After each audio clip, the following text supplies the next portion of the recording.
Hello students, आज हम start करेंगे chapter number 16 management of natural resources.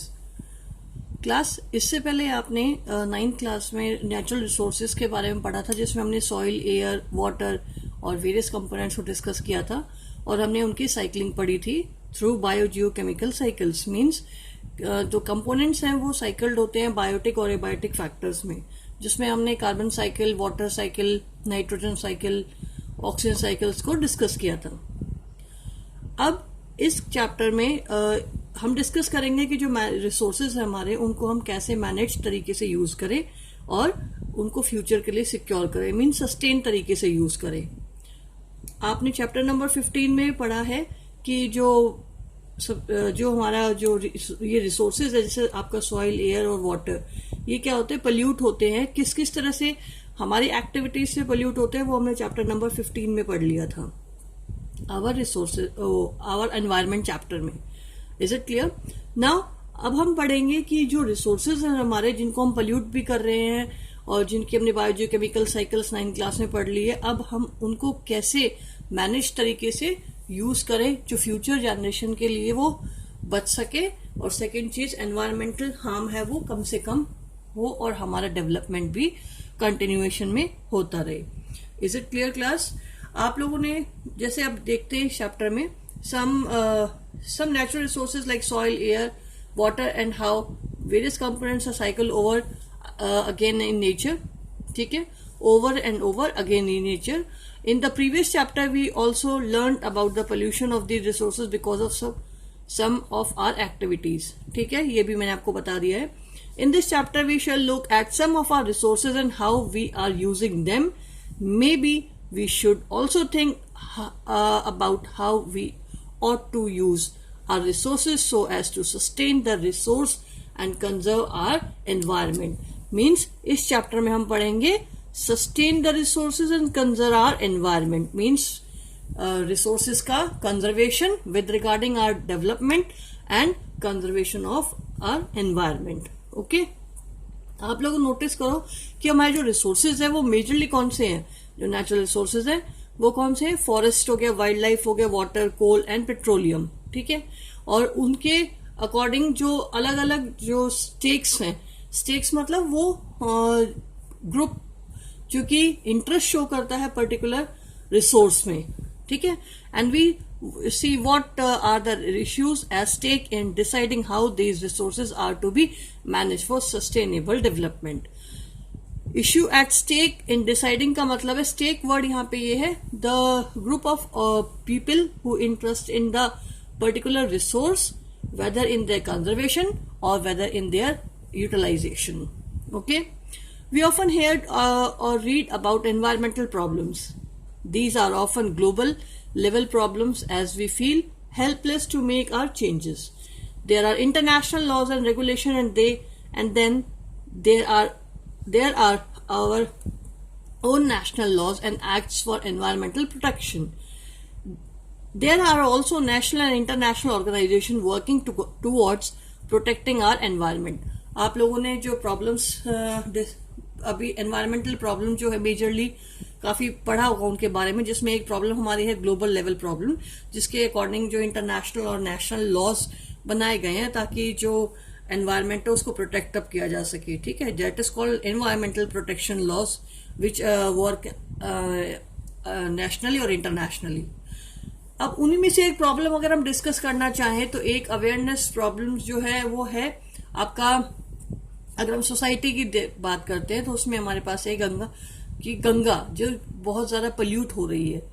अब पोल्यूशन का रीजन अगर हम बात करें, गंगा जो रन करती है अप्रोक्स गंगोत्री इन हिमालय से, और जो एंड होती है बे ऑफ बंगाल में, जहां पे वो गंगा सागर में एंड होती है, मींस इतना अप्रोक्स 250 किलोमीटर्स का जब वो डिस्टेंस ट्रेवल करती है, तो वो नंबर ऑफ जो स्टेट्स हैं उनसे वो पोल्यूट होती हुई एंड में बे ऑफ बंगाल में पोल्यूटेड होती है। मीन्स लास्ट में वो बिल्कुल पोल्यूट हो जाती है। इट मीन्स क्या है कि अगर एक एग्जाम्पल ले हम कि गंगा हमारी जो है एक नेचुरल रिसोर्स की तरह एक्ट है और वो पोल्यूट हो रही है डिफरेंट रीजन से, तो अब हमें अवेयरनेस होनी चाहिए कि भाई जो हमारी जो गंगा है उसको हमें क्या करना है, क्लीन अप करना है। You must heard about the Ganga, उसी के लिए गवर्नमेंट ने गंगा एक्शन प्लान है, वो एक मल्टी करोड़ प्रोजेक्ट था जो कि 1985 में बनाया गया था, ताकि जो गंगा के वाटर को है, क्वालिटी ऑफ वाटर है, उसको क्लीन अप कर सके।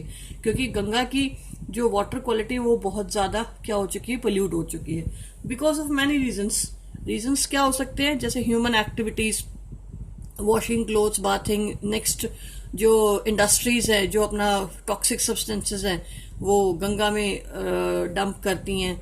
नेक्स्ट है जो हॉट वाटर है वो भी गंगा में डंप होता है, इससे जो एक्वेटिक लाइफ है वो डिस्ट्रॉय हो जाती है ना। तो मेजर जो है गंगा है वो नंबर ऑफ रीजन से पोल्यूट होती है। अब सबसे पहला रीजन अगर हमें चेक करना है कि गंगा है वो पोल्यूट हो रही है, उसका बेस्ट अगर हम बात कर रहे हैं, एक वे है कि हम कॉलीफॉर्म बैक्टीरिया, जो ग्रुप ऑफ बैक्टीरिया प्रेजेंट होता है ह्यूमन इंटेस्टाइन में, अगर उसकी प्रेजेंस वाटर में दिखाई दे रही है, it means Ganga is contaminated by disease causing micro organism. Means अगर हमें क्वेश्चन आए कि भाई कौन सा ऐसा तरीका है जिससे हम फाइंड आउट कर सकते हैं गंगा वाटर इज पोल्यूटेड, तो अगर गंगा वाटर में अगर कॉलीफॉर्म बैक्टीरिया की प्रेजेंस शो होती है, it means it is polluted by the human waste, human sewage waste. Okay, तो नेक्स्ट अगर हम बात कर रहे हैं, अगर हम इस पैराग्राफ की बात करते हैं कि पोल्यूशन ऑफ गंगा, कि गंगा पोल्यूट किन किन रीजन से होती है। The Ganga run its course of over 2500 kilometres from Gangotri in the Himalayas to Ganga Sagar in the Bay of Bengal. Means अगर हम गंगा की बात करते हैं, जो रन कहां से करती है, गंगोत्री से, और एंड कहां होती है, बे ऑफ बंगाल में, in the Ganga Sagar. It being turned into drain, और वो एक ड्रेन में कन्वर्ट हो चुकी होती है by number of 100 of towns and cities in Uttar Pradesh, Bihar, West Bengal. These are the states which dump their waste in the Ganga and drain it. That pour their garbage and excreta into it. A large untreated waste is dumped into Ganga every day. बहुत सारा untreated waste है गंगा में dump किया जाता है every day. In addition, think of the pollution caused by other human activities like bathing. अगर इसके अलावा भी हम बात करें, गंगा का पोल्यूशन रीजन क्या हो सकता है, bathing, washing clothes, immersion of ash और अनबर्न कॉर्प्स। अनबर्न कॉर्प्स का मतलब यहाँ पे ये है कि जो गंगा के जो बैंक पे जो अस्थियां, जो कह सकते हैं कि शव का दाह संस्कार किया जाता है, तो वो इनकम्प्लीट जब बर्न होता है, जब वो शव इनकम्प्लीट बर्न है, तो वो that is called unburn corps. और वो ऐसे के ऐसे कंप्लीटली जब वो शव जलता नहीं है, तो वो ऐसे ही अनबर्न्ड जो कॉर्प्स है वो एज इट इज गंगा में डंप कर दिया जाता है, तो गंगा पोल्यूट होती है। And then industries contribute chemical effluents to the Ganga pollution load and the toxicity kill fish in large sections of the river. और अगर हम उसके दूसरी इन्फ्लुएंसेस की बात करें जिसमें इंडस्ट्रीज भी इंक्लूड है, तो इंडस्ट्रीज भी अपना एफ्लुएंट है वो गंगा में पोल्यूशन का मेजर रीजन कॉज करता है, जो कि अपना वेस्ट है वो गंगा में डंप करता है, जिसकी टॉक्सिसिटी से क्या है, फिशेस वगैरह जो एक्वेटिक लाइफ है टोटली डिस्ट्रॉय हो जाती है। Is it clear? Now as you can see, there are some measurable factors which are used to quantify pollution or the quality of water that we use for various activities. Some of the pollutants are harmful even when they present in a small quantities, and we require to sophisticated equipments to measure them. First of all, अगर हमें pollution को ही check करना है, तो pollution के जो conditions हैं उनको हमें check करना पड़ेगा कि number of pollutions कितने present हैं। Second चीज, नेक्स्ट अगर हम बात करें कि भाई जो उसके जो पोल्यूशन प्रेजेंट है उसकी हार्म की जो लेवल है वो कितना है, पोल्यूशन कितने लेवल तक हो चुका है। Means first of all we have to check the pollution level in the natural resource. But we have learnt in chapter 2 the pH of the water is something that we can easily check using universal indicator. और उसी के लिए अगर मैंने आपको अभी बताया कि फर्स्ट जो है वो हमें चेक करना होगा कि पोल्यूशन का लेवल क्या है। तो फर्स्ट मेजरेबल जो मेथड हो सकता है वो हमारा है, we can check the pH of the water. अगर हम यहाँ पे गंगा की बात कर रहे हैं तो गंगा का पोल्यूशन लेवल चेक करना है तो we can use the pH of the water, जिससे क्या होगा कि हमें ये पता लग जाएगा कि जो हमारा वाटर है वो एसिडिक है या बेसिक है। मीन्स फिर उसी के हिसाब से हम क्या कर सकते हैं, ट्रीट कर सकते हैं या मेजरेबल हम उसको मेथड्स अप्लाई कर सकते हैं। और वो पीएच कैसे फाइंड आउट कर सकते हैं, with the help of universal indicator. Okay, मैंने आपको ये डिस्कस कर रखा है चैप्टर 2 में एसिड बेसिस में। यस, नेक्स्ट अगर हम बात कर रहे हैं but we need not feel powerless और overwhelmed by the scale of the problem, because there are many things we can do to make a difference. You must have come across the 3 R's to save the environment. अब लेकिन हमें क्या करना है, सिर्फ pollution check करना नहीं, उसको मेजरेबल थिंग्स भी हमें यूज करने हैं। तो उनमें से एक मेजरेबल क्या तरीका हो सकता है, टेक्निक हो सकती है, वो हमारा 3 Rs सिस्टम। 3 Rs अभी जो नई बुक्स आई हैं उसमें बेटा 5 Rs सिस्टम दिया हुआ है, तो कंफ्यूज होने की जरूरत नहीं। जिसके पास नई बुक है आप 5 Rs सिस्टम से पढ़ सकते हैं, जिसमें रिफ्यूज जो है वो इंक्लूड किया गया है। ठीक है, तो अगर हम 3 Rs की बात करते हैं, reduce, recycle and reuse, means जो हमारे रिसोर्सेज हैं जिसको कि भाई अननेसेसरी हमें उसको यूज नहीं करना चाहिए, मतलब यूज करें बट जब नीड हो तभी यूज करें। Means we can use them in reduced amount. First, reduce, this means that you use less, you save electricity by switching off unnecessary light and fans. अब हमें पता है, एक एग्जाम्पल है कि इलेक्ट्रिसिटी का एग्जाम्पल है, तो इलेक्ट्रिसिटी इज अ रिसोर्स। ठीक है, अब अगर उस रिसोर्स को हमें जैसे यूज करना है तभी हम उसको ऑन करें, स्विच ऑन करें लेकिन जब वो यूज में नहीं है तो हम उसको स्विच ऑफ कर सकते हैं, जैसे लाइट और फैंस को, जिससे क्या इलेक्ट्रिसिटी सेव होगी, हमारा नेचुरल रिसोर्स है वो सेव होगा।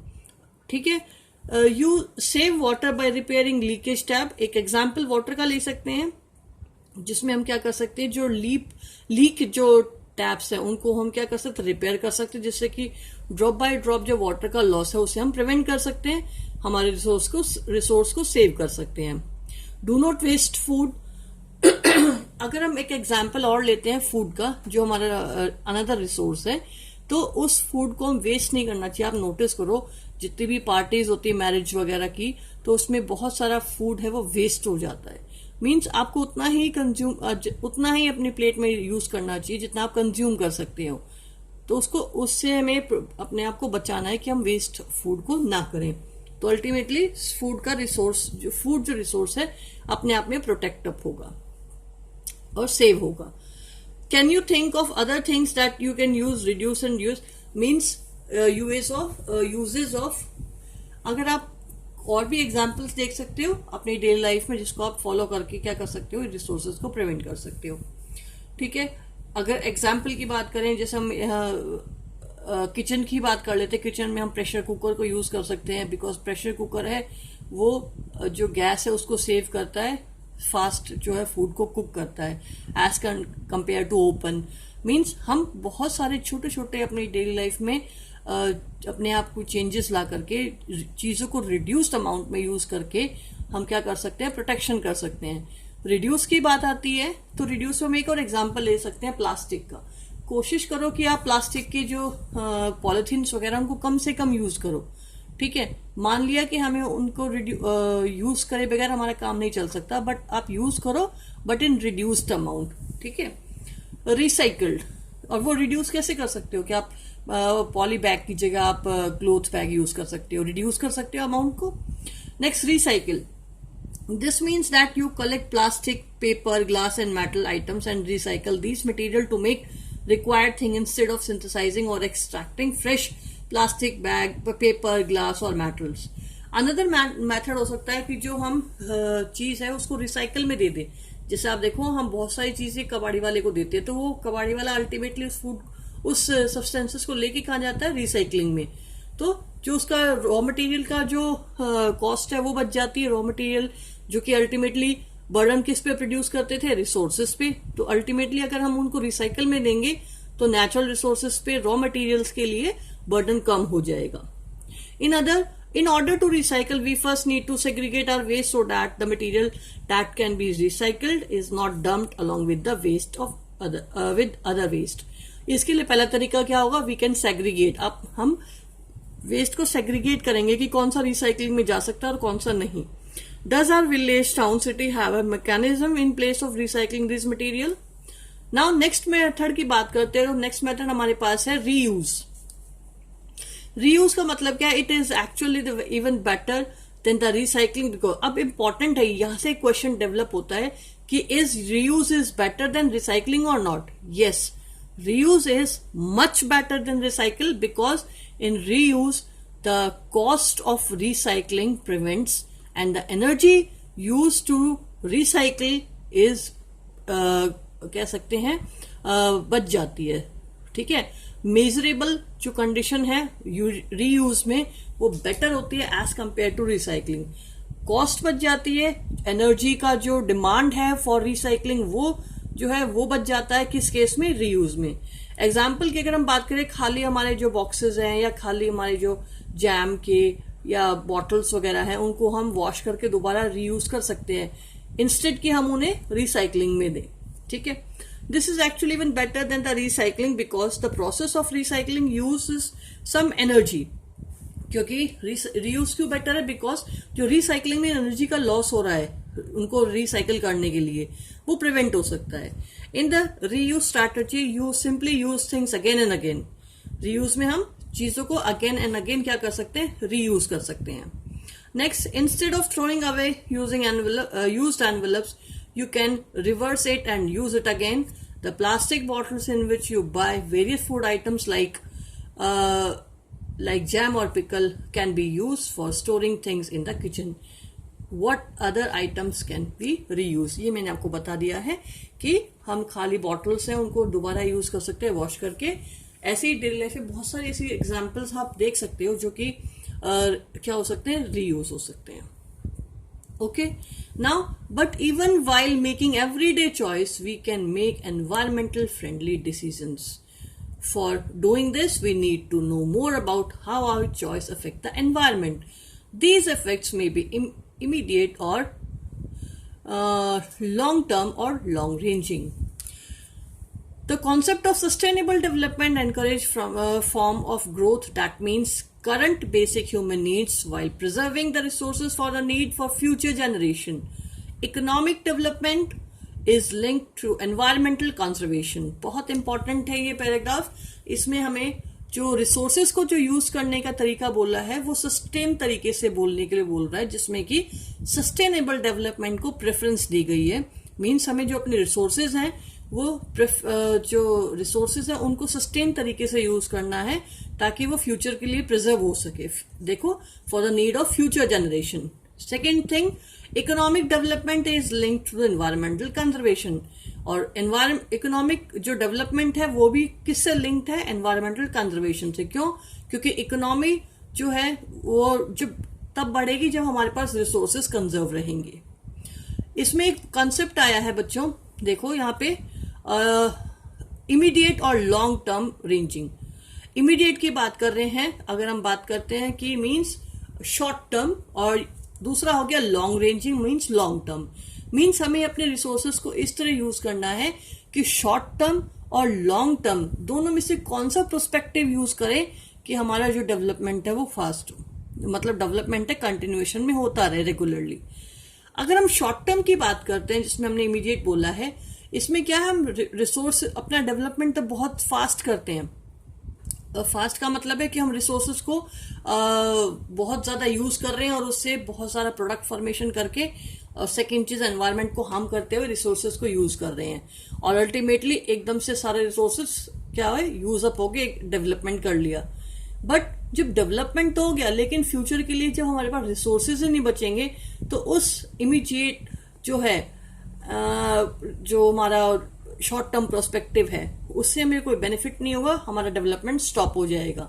सेकेंड चीज, फ्यूचर के लिए हार्म होगा, फ्यूचर के लिए चीजें रिसोर्सेज नहीं रहेंगे. और थर्ड चीज कि एनवायरमेंटल पोल्यूशन है वो क्रिएट होगा. इससे ज्यादा अच्छा है कि हम लॉन्ग टर्म और लॉन्ग रेंजिंग प्रोस्पेक्टिव यूज करें. यहाँ पे लॉन्ग टर्म इंपॉर्टेंट है। लॉन्ग टर्म रेंजिंग या लॉन्ग टर्म प्रोस्पेक्टिव का मतलब है कि हम अब रिसोर्सेज को इस तरह यूज करें कि हमारा डेवलपमेंट भी होता रहे और डेवलपमेंट होने के साथ साथ हमारे रिसोर्सेज है वो कंजर्व भी हो रहे। और थर्ड चीज, एनवायरमेंटल हार्म भी ना हो। Is it clear? नेक्स्ट, अगर हम बात करें, it depend upon the willingness of the people to change their perceptions of the social, economic and environmental conditions around them. Means ये वाला पैराग्राफ बहुत ज्यादा इंपॉर्टेंट है कि you have to know about the sustainable development, you have to know about the long term and short term benefits of the resources or development of. Next, अगर हम बात कर रहे हैं तो social, economic and environmental condition around them and reading and readiness of each individual to alter their present use of natural resources. अब question ये आता है कि why do we need to manage our resources? हमारे अपने resources को manage करने की जरूरत क्यों है? सिंपल सी बात है बच्चों, हमें क्या करना है, अपना डेवलपमेंट करना है। बट डेवलपमेंट इस तरह करना है, मैं बार बार बोल रही हूँ कि फ्यूचर जनरेशन के लिए रिसोर्सेज सेव रहे, एनवायरमेंटल हार्म ना हो और हमारा डेवलपमेंट है कॉन्स्टेंटली होता रहे। ठीक है, उसके लिए हमें क्या करना पड़ेगा, चीजों को मैनेज करना पड़ेगा, रिसोर्सेज को मैनेज तरीके से यूज करना पड़ेगा, सस्टेनेबल जो मैनेजमेंट है उसको फॉलो करना होगा। अब देखते हैं बुक में, not just roads and buildings but all the things we use or consume, food, clothes, books, toys, furniture, tools and vehicles are obtain from resources on their earth. The only thing we get from outside is energy which we receive from sun. Even this energy is processed by living organisms and various physical and chemical processes on the earth before we make use of it. ये हम पहले बात कर चुके हैं। Next, why do we need to our resources carefully? Why do we need to use our resources carefully? तो question major है कि ये इंपॉर्टेंट क्वेश्चन है एग्जाम बेसिस से कि हमें अपने रिसोर्सेज को क्यों मैनेज तरीके से केयरफुली यूज करना है। Because there are not unlimited. First condition है कि हमें रिसोर्सेज को मैनेज तरीके से यूज क्यों करना है, because they are unlimited. Means resources limited amount में है, अनलिमिटेड नहीं है। They are not unlimited. ठीक है, means the resources are limited in environment, and with this human population increasing at a tremendous rate due to improvement in healthcare, the demand for all resources is increasing at an exponential rate. अब हम अगर बात करते हैं कि हमारे जो एक तो फर्स्ट है कि रिसोर्सेज लिमिटेड अमाउंट में है, means they are not unlimited. Second जो है ह्यूमन पॉपुलेशन इंक्रीज हो रही है। सेकेंड रीजन है ये कि ह्यूमन पॉपुलेशन इंक्रीज हो रही है तो रिसोर्सेज पे क्या है, जो है प्रेशर इंक्रीज होगा। क्यों?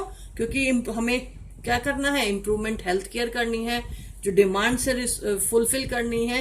And the demand of all resources is increase exponential rate. जो हमारे जो रिसोर्सेज है उनको यूज करने का जो रेट है वो इंक्रीज अप हो रहा है। The management of natural resources require a long-term perspective so that these will last for the generation to come and will not merely be exploited to the hills of short-term gain. बहुत important line है। तीसरा reason है ये कि manage resources को क्यों करना जरूरी है, कि अगर हम मैनेज करेंगे रिसोर्सेज को तो हमें लॉन्ग टर्म उसका बेनिफिट मिलेगा। लॉन्ग टर्म क्या बेनिफिट मिलेगा कि ये हमारे फ्यूचर जनरेशन के लिए प्रोटेक्ट मतलब सेव रह पाएंगे। ठीक है, एज कंपेयर टू किसके, शॉर्ट टर्म गेन्स के। मतलब अगर हम रिसोर्स को मैनेज तरीके से यूज करेंगे तो हमें उसका लॉन्ग टर्म बेनिफिट ज्यादा मिलेगा as compare to short term. ठीक है, this management should also ensure equitable distribution of resources so that all and not just a handful of rich and powerful people benefit from the development of these resources. अब एक और benefit क्या होगा कि अगर हम मैनेज तरीके से यूज करेंगे तो मैनेजमेंट ऐसा होना चाहिए कि वो रिसोर्स सभी को अवेलेबल हो। Means there should be a equitable distribution of the resources. तो this management should also ensure, लेकिन जो हम मैनेजमेंट की बात कर रहे हैं कौन सा, सस्टेनेबल मैनेजमेंट, वो मैनेजमेंट इस तरह हो कि वो रिसोर्स जो है जो वो पर्टिकुलर सभी पीपल्स को इक्वली डिस्ट्रीब्यूट हो। ये नहीं कि सिर्फ एक रिच पीपल जो रिसोर्स कह सकते हैं हैंडफुल ऑफ रिच, एक रिच पीपल के हाथ में ही ना जा करके सभी लोगों में सभी लोगों को उसका बेनिफिट मिले, benefit from the development of these resources, सभी को उन रिसोर्सेज का यूज मिले। हमें इस तरह अपना मैनेजमेंट करना है, ठीक है। नेक्स्ट है another factor to be consider while we exploit these natural resources is the damage we cause to the environment. अब हमें अपना जो डेवलपमेंट करना है या कह सकते हैं सस्टेनेबल मैनेजमेंट करना है, तो एक रीजन था ना कि हमें मैनेज करने की क्यों जरूरत है, उसका नेक्स्ट एक क्वेश्चन था ये, उसका नेक्स्ट रीजन है कि जब हम अपने रिसोर्सेज को यूज करते हैं तो नेचर है वो हार्म्ड होती है, एनवायरमेंटल पोल्यूशन क्रिएट होता है। तो हमें जो दूसरा फैक्टर है कंसिडर करने के लिए कि हमें एक्सप्लॉइट करना है नेचुरल रिसोर्सेज को, जो डैमेज करता है because to the environment while these resources are either extracted और यूज्ड। तब हम उसको यूज करें चाहे एक्सट्रैक्ट करें तो एनवायरमेंटल पोल्यूशन होता है। तो इसीलिए हमें क्या करना है, चीजों को मैनेज करना है।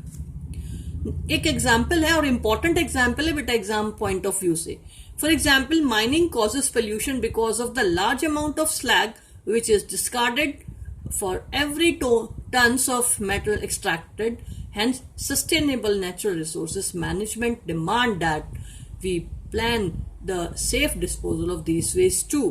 एक एग्जाम्पल है कि जब हम माइनिंग करते हैं, माइनिंग में large amount of slag produce होता है, वो लार्ज अमाउंट ऑफ स्लैग उसका जो डिस्कार्ड है, उसको जो डंप कर, वो जो वेस्ट है उसको डंप करना है, उस वेस्ट को डंप करने की प्रॉब्लम है, वो भी मेजर क्रिएट होती है। इसीलिए हमें अपने रिसोर्सेज को क्या है, मैनेज करना है। क्लियर है। Now forest and wild life. अब हमने नेक्स्ट रिसोर्स पर, अभी तक हमने बात की कि रिसोर्सेज को हमने क्या करना है, सस्टेनेबल तरीके से यूज करना है। अब हम वन बाय वन जो नेचुरल रिसोर्सेज है उनको डिस्कस करेंगे। फर्स्ट हमारा है forest and the wildlife. Forest are the biodiversity hotspot. बहुत इंपॉर्टेंट पॉइंट है और एग्जाम पॉइंट ऑफ व्यू से भी इंपॉर्टेंट है कि भाई फॉरेस्ट को बायोडाइवर्सिटी हॉटस्पॉट क्यों बोला जाता है, why they are called hotspots of biodiversity. सबसे पहली बात, फॉरेस्ट बच्चे बहुत लार्ज स्केल पे ऑर्गेनिजम्स को अपने अंदर क्या करता है, कंजर्व रखता है। जैसे हमें different kinds of trees, different kinds of plants, different kinds of micro organisms, different kinds of birds, different kinds of animals हमें कहाँ मिलते हैं, फॉरेस्ट में मिलते हैं। मीन्स जो different kinds of organisms in large amount मिलने की पॉसिबिलिटी है वो कहाँ होती है, फॉरेस्ट में। इसीलिए they are called hotspots of biodiversity. Bio means living और diversity mean different kinds of organisms. कहाँ मिल रहे हैं, फॉरेस्ट में। That's why forest are called biodiversity hotspots. One measure of the biodiversity of an area is the number of species found there.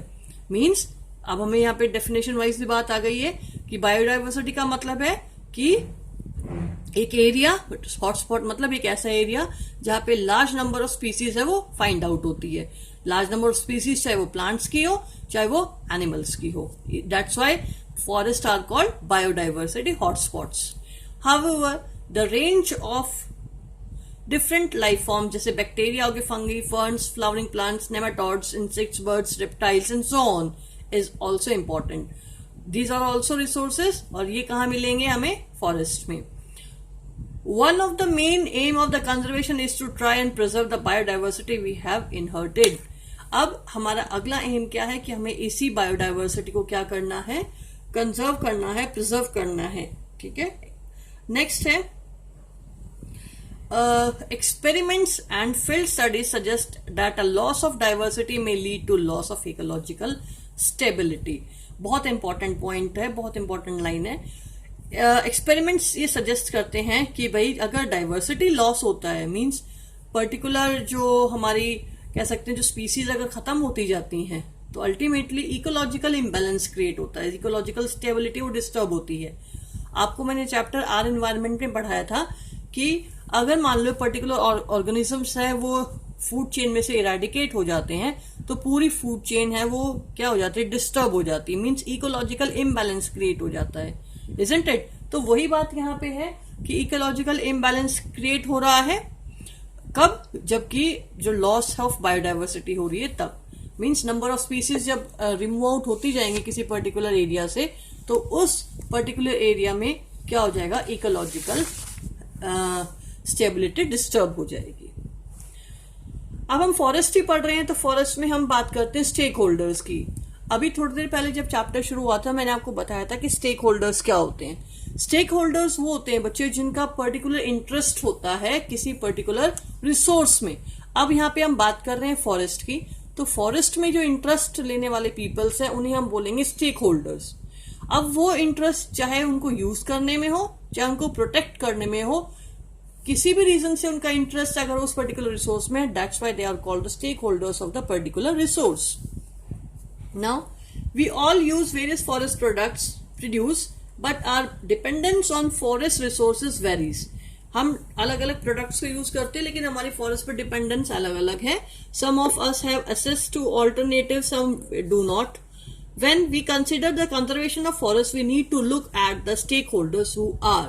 अब जो हमारे पास stake holders है वो कौन कौन से हो सकते हैं वो हमें डिस्कस करने हैं। First point, the people who live in और अराउंड फॉरेस्ट। वो पीपल जो फॉरेस्ट में या फॉरेस्ट के आसपास के एरियाज में रहते हैं, are dependent on forest produce for various aspects of their life. जैसे कि लोकल पीपल वो फॉरेस्ट के बाहर या फॉरेस्ट के अराउंड या इन रहते हैं, फॉरेस्ट के अंदर या उसके बाहर वाले एरियाज में रहते हैं, और उनका क्या इंटरेस्ट होता है कि जितना उनका लाइफ की जो लाइफ को रन करने के एस्पेक्ट्स हैं वो सारे किस पे डिपेंड है, फॉरेस्ट पे। मींस अगर उनको अपने कैटल्स के लिए फॉडर चाहिए तो वो फॉरेस्ट पे डिपेंड है, उनको अपने हाउस या शेल्टर बनाने तो भी उनको वुड वगैरह की रिक्वायरमेंट है तो किस पे डिपेंड है, फॉरेस्ट पे। फॉर द मेडिसिन वो डिपेंड है फॉरेस्ट पे, for the fruits, for their basic needs, for their food, वो किस पे डिपेंड है, फॉरेस्ट पे। Means the local. तो यहाँ पे फर्स्ट जो हो गया स्टेक होल्डर वो कौन हो गया, the local people. Second, the forest department of the government who which owns the hands and control the resources from forest. Second जो डिपार्टमेंट है जो स्टेक होल्डर है वो कौन है, द फॉरेस्ट डिपार्टमेंट, जो कि पर्टिकुलर एरिया है, लैंड है किसी फॉरेस्ट का, रिसोर्स का, उसको कंट्रोल करता है, उसके लिए लॉज वगैरह बनाता है उसे कंजर्व करने के लिए। ठीक है, तो अगला जो सेकंड नंबर का स्टेक होल्डर वो हो गया forest department. Third, the industrialist from those who use tendu. एक एग्जाम्पल है, एक इंडस्ट्रियलिस्ट है जो यूज कर रहा है तेंदु लीव्स को फॉर मेकिंग बीडीज। बीडी बनाने के लिए वो तेंदु लीफ को लेना चाहता है लेकिन वो कहां से लेगा, फॉरेस्ट पे। It means industrialist is also a stakeholder of industrialists who have a particular interest in the forest. That's why industrialist is another stakeholder. Next, to the ones with paper mill. अगर हम दूसरा stakeholder की बात कर रहे हैं industrialist में ही एक दूसरा एग्जाम्पल बात करते हैं, डेट इज को एक इंडस्ट्रियलिस्ट जो पेपर बनाता है, तो पेपर मिल के लिए भी उसको क्या चाहिए है, वेरियस जो फॉरेस्ट प्रोड्यूस है वो चाहिए है। ठीक है, who use various forest produce but are not dependent on the forest in an one area। लेकिन वो फॉरेस्ट पे एक पर्टिकुलर एरिया पे डिपेंड नहीं, वो कहीं से भी उस फॉरेस्ट से कहीं से भी ले सकता है। The wildlife and the natural enthusiast who want to conserve nature in its prime form. और जो फोर्थ नंबर का जो हमारा स्टेक होल्डर है वो कौन है, जो वाइल्ड लाइफ एंथुजियास्ट है, जो कह सकते हैं जैसे एनजीओज वगैरह में जो लोग काम करते हैं कि जो फॉरेस्ट को बचाने के लिए, रिसोर्सेस को बचाने के लिए काम करते हैं, that particular peoples are called the stakeholder और द वाइल्ड लाइफ एंथुजियास्ट। तो 4 टाइप के हमारे पास स्टेक होल्डर्स हो गए। First local people, second forest department, third industrialist और फोर्थ वाइल्ड लाइफ एंथुजियास्ट। अब ये जो इसके आगे जो पैराग्राफ है ये इन्हीं को एक्सप्लेन कर रहा है, मैं जल्दी से रीड अप कर रही हूँ, आप देख लीजिएगा। Let us take a look at what each of these group needs get out of the forest. The local people need large quantity of firewood. ये फर्स्ट पॉइंट के लिए कि लोकल पीपल कैसे डिपेंडेंट है, कैसे वो स्टेक होल्डर है वहां के. The local people need a large quantity of firewood, small timber and thatch. Bamboo is used to make slats for huts and basket for collecting and storing food material. Implements for agriculture, fishing and hunting are largely made of wood. Also forest are site for fishing and hunting. ये सभी काम किस में होंगे, उनको कहाँ से available होंगे, जो भी हंटिंग, फिशिंग, एग्रीकल्चर, वुड, जो भी है फॉडर, फायरवुड के लिए सब, ये कहाँ होगा, कहाँ से मिलेगा उसको, फॉरेस्ट से. In addition to the people gathering fruits, nuts and medicines from the forest, their cattle also graze in forest areas or feed on other fodders which is collected from the forest. ये पूरा एक paragraph हो गया कि एक local people कैसे dependent है forest में. नेक्स्ट अगर हम दूसरे की बात करते हैं, do you think such use of forest, important paragraph है बेटा ये. Do you think such use of forest resources would lead to the exhaustion of the resources. Do not forget that before the British came and took over most of the forest areas, people had to living in these forests for centuries. बहुत important बात है. क्या ये जो local people है ये exhaust कर रहे हैं रिसोर्सेज को, जो ये यूज कर रहे हैं इससे रिसोर्सेज एग्जॉस्ट हो रहे हैं? नहीं. क्यों? क्योंकि जब तक ब्रिटिशर्स नहीं आए थे तब तक वो लोकल पीपल वहीं फॉरेस्ट में सेंचुरी से रह रहे थे और कोई हार्म उस पर्टिकुलर फॉरेस्ट और उस पर्टिकुलर फॉरेस्ट की बायोडाइवर्सिटी को नहीं हुआ था. They had developed practices to ensure that their resources were used in a sustain manner. बहुत इंपॉर्टेंट लाइन है कि वो जो लोकल पीपल हैं वो ब्रिटिशर्स आने से पहले बहुत सस्टेन तरीके से रिसोर्सेज को यूज करते थे और इंश्योर करते थे कि उसको कोई हार्म ना हो. After the Britishers took the control of forest, लेकिन जब ब्रिटिशर्स आए उन्होंने फॉरेस्ट का कंट्रोल अपने अंडर लिया, which they exploit ruthlessly for their own purposes. The people were forced to depend on much smaller area and forest resources start complete over exploited to some extent. जब Britishers आए तो peoples को वहां से क्या कहते, shift कर दिया गया, उनको पर्टिकुलर स्मॉल एरियाज दिया गए और लार्ज एरियाज पे खुद अपना कब्जा करके उसको एक्सप्लॉइट करना स्टार्ट कर दिया. The forest department in independent India took over from the British, but local knowledge and the local needs continued to be ignored in the managed practices. लेकिन जो है फॉरेस्ट डिपार्टमेंट जो इंडिया का है उसने भी took over from the, देखो, the forest department in independent India took over from the British. जब ब्रिटिशर्स चले गए और इंडिपेंडेंट इंडिया था, इंडिपेंडेंट इंडिया के अंदर फॉरेस्ट डिपार्टमेंट ने भी क्या किया, लोकल नॉलेज को इग्नोर किया. बहुत इंपॉर्टेंट पैराग्राफ है, बहुत इंपॉर्टेंट लाइन है एग्जाम बेसिस से, कि जो फॉरेस्ट डिपार्टमेंट है इंडिया का उसने क्या किया कि लोकल जो नॉलेज है पीपल की कि भाई कैसे फॉरेस्ट को सस्टेन तरीके से, मैनेज तरीके से यूज करें उनके प्रोडक्ट्स को और मैनेजमेंट प्रैक्टिसेस यूज करें उनको इग्नोर किया. तो उससे क्या आगे चल के नुकसान हुआ, वो हम एक एग्जाम्पल आगे पढ़ेंगे अरबारी फॉरेस्ट का, उसमें हम पढ़ेंगे एक एग्जाम्पल्स की फॉर्म में. ठीक है. Now thus vast tracts of forest have been converted to monoculture of pine, teak and eucalyptus. Forest के लार्ज एरिया को क्या किया गया, साफ करके वहां पे particular single type of crop उगाई गई, जिससे क्या है कि वहां पे उस फॉरेस्ट का डिग्रेडेशन हुआ, बायोडाइवर्सिटी डिस्ट्रॉय हुई. जैसे मोनोकल्चर ऑफ पाइन, मोनोकल्चर का मीन्स है एक ही टाइप की क्रॉप उगाना, चाहे वो पाइन की हो, टीक हो, चाहे यूकेलिप्टस हो, सफेदी का हो. In order to plant these trees huge area are first clean of all vegetation. इस तरह के लिए प्लांट के लिए क्या किया, ट्रीज को उगाने के लिए एक लार्ज एरिया को क्लीन किया गया वेजिटेशन के. This destroy a large amount of biodiversity in the area. और अल्टीमेटली जो डाइवर्सिटी है वो डिस्ट्रॉय हुई, क्योंकि वो biodiversity, different kinds of organism कहाँ रह रहे हैं, उन्हीं फॉरेस्ट के अंदर. अब फॉरेस्ट ही क्लीन कर दिए तो वहां की डाइवर्सिटी क्या हुई, डिस्टर्ब हो गई, या कह सकते हैं डिस्ट्रॉय हो गई. Not only this, the varied needs of the local people, ये सिर्फ डाइवर्सिटी ही डिस्टर्ब नहीं हुई, डाइवर्सिटी ही डिस्ट्रॉय नहीं हुई, बल्कि जो लोकल पीपल वहां काफी ईयर्स से रह रहे थे उनकी भी बेसिक नीड्स है वो इफेक्ट हुई. जैसे लोकल पीपल की नीड क्या थी लीज फॉर फॉर्डर की उन्हें उनके जो कैटल्स है उनके लिए फॉर्डर की लीज मिलती थी। हर्ब्स और मेडिसिन वो भी डिस्ट्रॉय हो गई क्योंकि वहां पे वो फॉरेस्ट रही नहीं, तो अल्टीमेटली वो मेडिसिन वगैरह उसे मिल नहीं रही थी। Fruits and nuts for food can no longer be meet for such forest, क्योंकि जब फॉरेस्ट ही नहीं रही तो लोकल पीपल की जो बेसिक नीड्स हैं वो भी वहां पे स्टॉप हो गई। मीन्स दो मेजर कह सकते हैं प्रॉब्लम्स क्रिएट हुई। फर्स्ट बायोडाइवर्सिटी डिस्ट्रॉय हुई और सेकंड लोकल पीपल की जो नीड्स है वो भी कंप्लीट नहीं हो पाई, उनको फुलफिल नहीं हो पाई। Such plantations are useful for the industry to assess specific products.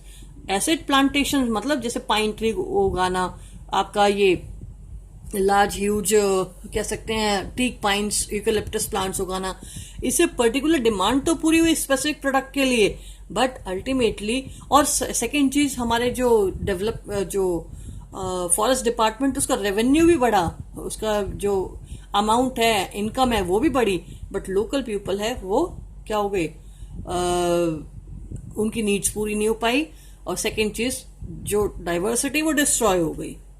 Such plantations are useful for the industries to assess specific products and are an important resource for revenue for the forest department. ठीक है? Do you know how many industries are based on forest produce? A short count reveal timber, paper, lark and sports equipment. ये कुछ industries है जो depend करती हैं किस पे, फॉरेस्ट पे। नेक्स्ट अगर हम बात कर रहे हैं इंडस्ट्रीज, जो हमारा थर्ड स्टेक होल्डर है, यहाँ पे हमने बात कर ली है। ठीक है, अब यहाँ पे हम बात करते हैं industries would consider the forest are merely a source of raw material for the factories. Industries के लिए जो फॉरेस्ट है वो बहुत बड़ा क्या है, एक रॉ मटेरियल का रिसोर्स है जिसको क्योंकि फैक्ट्रीज रन करने के लिए मिलते हैं, रॉ मटेरियल मिलता है।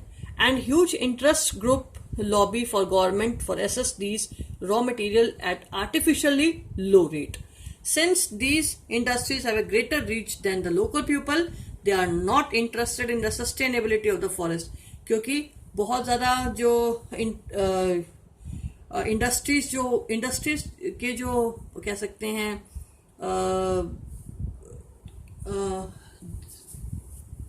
कह सकते हैं कि भाई जो इंडस्ट्रियलिस्ट हैं उन इंडस्ट्रियलिस्ट की पहुंच लोकल पीपल से ज्यादा होती है क्योंकि वो ज्यादा पावरफुल होते हैं। तो अल्टीमेटली क्या है, वो ज्यादा इंटरेस्ट, उनका ग्रेटर रीच उस फॉरेस्ट पे रहता है, मतलब वो ज्यादा गेट कर पाते हैं forest as compare to local people, क्योंकि गवर्नमेंट है उनसे उनका क्या रहता है, कह सकते हैं कि इंडस्ट्रियलिस्ट रिच होते हैं तो गवर्नमेंट उनके अंडर में रहती है, तो वो लोकल पीपल से ज्यादा बेनिफिट गेन करते हैं। बट उनको फॉरेस्ट की जो सस्टेनेबिलिटी है, जो कंजर्वेशन है, उसको कोई मतलब नहीं होता। They are not interested in the sustainability of the forest in one particular area. For example, after cutting down all the teak trees of one area, they will get their teak from the forest further away. जैसे अगर मान लो वो एक particular area के जो trees हैं, teak trees, उनको काट लेते हैं, अगर खत्म हो गए तो वो कहीं और चले जाएंगे। मीन्स उनको पर्टिकुलर कोई फॉरेस्ट में इंटरेस्ट नहीं है, but they have only interest is they get raw material for their industries. They do not have any stake in the ensuring that one particular area should yield an optimal amount of some produce for all generation to come. What do you think will stop the local people in behaving in a similar manner?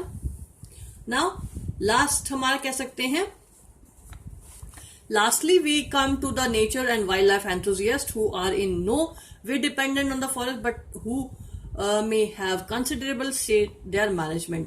Last जो हमारे natural resources को maintain करने वाला, बचाने के लिए, जो conservation करने के लिए है, वो वाइल्ड लाइफ एंथुजियास्ट हैं। उनको फॉरेस्ट में कोई, उन पर्टिकुलर रिसोर्स में कोई इंटरेस्ट नहीं, उनको इंटरेस्ट है उसके मैनेज तरीके में यूज करने में, उसको कंजर्वेशन करने में। The conservationist were initially taken up with the large animals like lion, tiger, elephants and rhinoceros. They now recognize the need to preserve biodiversity as a whole, but should not be we recognize people as forming part of the forest system. There have been enough instances for forest people working traditionally for conservation of forest. For example, the case of Bishnoi community in Rajasthan. एक example है बहुत अच्छा कि जो अब wild life enthusiast की बात हो रही, तो एक वाइल्ड लाइफ एंथुजियस्ट का एग्जाम्पल है यहाँ पे जो कंजर्वेशन ऑफ फॉरेस्ट के लिए फेमस है. जैसे there are enough instances for the local people working traditionally for conservation of forest. For example, the case of Bishnoi community in Rajasthan for whom conservation of forest and wildlife has been religious tents.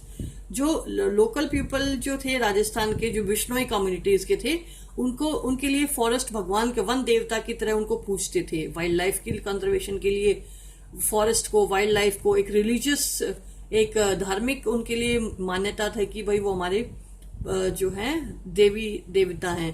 तो क्या होगा, ultimately वो उनकी पूजा करते थे. The government of India has recently instituted an Amrita Devi Bishnoi National Award for the Wildlife Conservation. इसी के ऊपर जो कंजर्वेशन हुआ था बिश्नोई कम्युनिटी के through in the leadership of Amrita Devi. Amrita Devi ने क्या किया था, फॉरेस्ट को कंजर्व करने के लिए, जो वहां की डाइवर्सिटी को कंजर्व करने के लिए अप्रॉक्स 363 पीपल्स के साथ सेक्रीफाइस कर दी थी अपनी लाइफ. तो उसी के बेसिस पे ये अवार्ड बनाया गया. ठीक है, in the field of conservation of resources. Amrita Devi Bishnoi National Award for Wildlife Conservation in the memory of Amrita Devi Bishnoi, who in 1731 sacrificed her life along with 363 other for the protection of khejri trees in Khejri village. और वो wild life जो उन्हें, वो wild life plus वो जो particular areas के trees थे, जो खेजरी ट्रीज थे उस पर्टिकुलर खेजरली विलेज में जोधपुर के नियर, उनको प्रोटेक्ट करने में उनकी लाइफ है वो सेक्रीफाइस हो गई थी. उन्हीं के बेसिस पे ये एक अवार्ड बनाया गया. ठीक है. Now studies have shown that the prejudice against the traditional use of forest areas has no basis. Here is an example. The Great Himalayan National Park contains within its reserved area alpine meadows will be grazed by sheep in summer. Nomadic shepherds drove their flocks up from the valleys even every summer. When ये another examples हैं जो कि explain करते हैं. Nomadic shepherds drove their flocks up from the valleys every summer. When these national parks were formed, their practice were put to end. Now it has been seen that without regular grazing by sheep, the grass first grow very tall and fall over, the preventing fresh growth. बहुत important बात है कि एक another example है कि जो local people की, अगर हम, इसका मतलब है कि हमें अगर हम कंजर्वेशन करना है तो लोकल पीपल की तरीकों को यूज करना अच्छा होता है. वो एक्सप्लेन करने के लिए ये है. एक तो ये वाला पैराग्राफ कि लोकल पीपल का नीड है वो भी बेसिक क्लियर होती रहे और कंजर्वेशन होता रहे. और सेकंड ये वाला है जिसमें कि ये जो एक अनदर एग्जांपल है जिसमें हिमालयास को नेशनल पार्क्स, जो ग्रेट हिमालयन नेशनल पार्क्स जो हैं उनको जब रिजर्व कर दिया गया तो उससे क्या हुआ, मतलब गवर्नमेंट ने उनको कम्प्लीटली बैन कर दिया कि उनके अंदर कोई भी शेफर्ड है वो अपनी जो शीप्स हैं उनको क्या नहीं करेगा, ग्रेज नहीं कराएगा. तो उससे क्या, अब रेगुलरली जो वो शेफर्ड्स ग्रेज कराते थे तो उससे क्या इफेक्ट होता था कि रेगुलर जो है एरियाज है वो क्लीन अप होते रहते थे, तो नई नई ग्रास है वो ग्रो अप करती रहती थी. बट जब उनको नेशनल पार्क्स में कन्वर्ट कर दिया तो शेफर्ड्स की एंट्री बंद कर दी गई, ग्रेजिंग स्टॉप हो गई. ग्रेजिंग स्टॉप होने से क्या हुआ, अल्टीमेटली जो ग्रास है वो बढ़ गई और जो लॉन्ग ग्रास है वो फॉल डाउन हो गई. किस पे, जो नई जो फ्रेश ग्रोथ होनी थी उसके ऊपर. मींस अल्टीमेटली डाइवर्सिटी जो है वो एरिया जो है वो जो रिन्यू हो रहा था किससे, ग्रेजिंग से, वो स्टॉप हो गया. ठीक है. इसका मतलब है कि अगर हमें किसी चीज को कंजर्व करना है, मैनेजमेंट करना है, प्रोटेक्ट करना है, तो हमें लोकल पीपल को आउट नहीं करना है उस पर्टिकुलर एरिया से, बल्कि उनकी स्ट्रैटेजीज, उनकी जो तरीके हैं उनको यूज करके हमें कंजर्वेशन को यूज करना, जिससे नेशनल जो लोकल पीपल है उनकी डिमांड भी फुलफिल होती रहे. और सेकंड चीज, जो बेसिक नीड, जो डिमांड फुलफिल होती रहे और हमारा जो कंजर्वेशन है उसका जो तरीका है वो भी, मतलब कंजर्वेशन है वो भी होता रहे हमारे रिसोर्सेज का. क्लियर है. Management of protected areas by keeping the local people out by using force cannot possible be successful in long run। ये मैंने आपको बता दिया। सिर्फ हम एक पर्टिकुलर एरिया को बैन करके कि वहां पे कोई नहीं आएगा, मतलब लॉज बना करके हम उस पर्टिकुलर एरिया को प्रोटेक्ट अप नहीं कर सकते हैं। In any case the damage cause to forest can not be attributed to only to the local people। One can not run a blind eye to the deforestation caused by industrial needs or development projects like building the roads or dams। The damage caused in these reserves by tourists or the arrangement made for the convenience is also to be considered। अब इसके बाद है हम next class में यहाँ पे पढ़ेंगे इस वाले पैराग्राफ से। ओके क्लास, आप रीड कर लीजिए एक बार चैप्टर को जरूर।